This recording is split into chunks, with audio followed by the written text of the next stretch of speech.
បាទលោកសុផាន់លោកអ្នកជាទីគោរពខ្ញុំសូមបន្តអនុញ្ញាតនៅព័ត៌មានមួយទៀតដែលស្ដីអំពីពិធីបុណ្យជប៉ុនគឺគេហៅថាពិធីបុណ្យផ្កាយរបស់ជនជាតិជប៉ុនបានប្រារព្ធធ្វើឡើងនៅប្រទេសកម្ពុជាយើង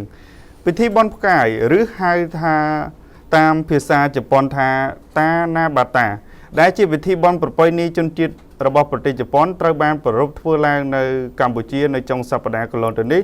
នៅឯមជ្ឈមណ្ឌលសហប្រតិបត្តិការកម្ពុជាជប៉ុនដោយមានការចូលរួមពីប្រជាជនជប៉ុនក៏ដូចជានិស្សិតសាធារណជនទូទៅយ៉ាងច្រើនកកផងដែរ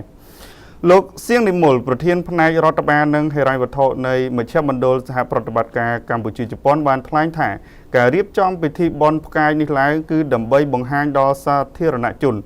ឲ្យបានយល់ដឹងពីវប្បធម៌ជប៉ុននិងវប្បធម៌របស់ខ្មែរដែលមានវ័យចំណាស់ដូចគ្នាពិធីបុណ្យនេះគឺមានប្រវត្តិស្រដៀងគ្នាទៅនឹងរឿងព្រេងនិទានខ្មែរយើងផងដែរគឺរឿងទេពសូដាច័ន្ទចំណែកបុគ្គលិកផ្នែករដ្ឋបាលនិងទំនាក់ទំនងសាធារណៈនៃមជ្ឈមណ្ឌលសហប្រតិបត្តិការកម្ពុជាជប៉ុនអ្នកស្រីស៊ឺស៊ីផានបានឲ្យដឹងថាការយល់ដឹងពីវប្បធម៌របស់ជាតិសាសន៍ដទៃគឺពិតជាមានសារៈសំខាន់ណាស់ក្នុងបរិបទសកលភាវូបនីយកម្ម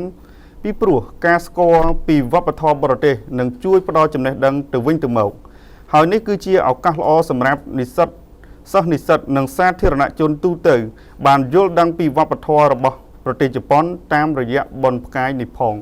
បាទលោកសុផាន់ត្រង់ចំណុចនេះយើងឃើញថានេះគឺជាការផ្លាស់ប្ដូរនៅវប្បធម៌កម្ពុជាជប៉ុនហើយនៅក្នុងពិធីនេះដែរគឺមានទាំងការគេហៅថាពិធីបន់ស្រន់ដោយយើងយក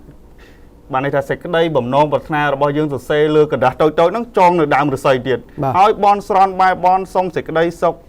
ចំពោះខ្លួនឯងផងតាមតែយើងប្រាថ្នាគឺមើលទៅយើងឃើញថាហាក់ដូចជាវប្បធម៌ទាំងពីរ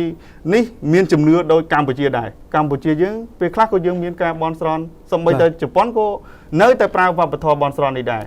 បាទគេថាអ្វីក៏ដោយត្រូវតែមានជំនឿហើយមនុស្សយើងត្រូវតែមានក្តីសង្ឃឹមក្នុងខ្លួននៅពេលដែលមានក្តីសង្ឃឹមគឺមនុស្សយើងខំពុះពៀទៅរកជោគជ័យហើយបាទអញ្ចឹងនេះគឺជាការផ្លាស់ប្ដូរនៅបទពិសោធន៍ក៏ដូចជាប្រពៃណីបាទឥឡូវយើងបន្តព័ត៌មាន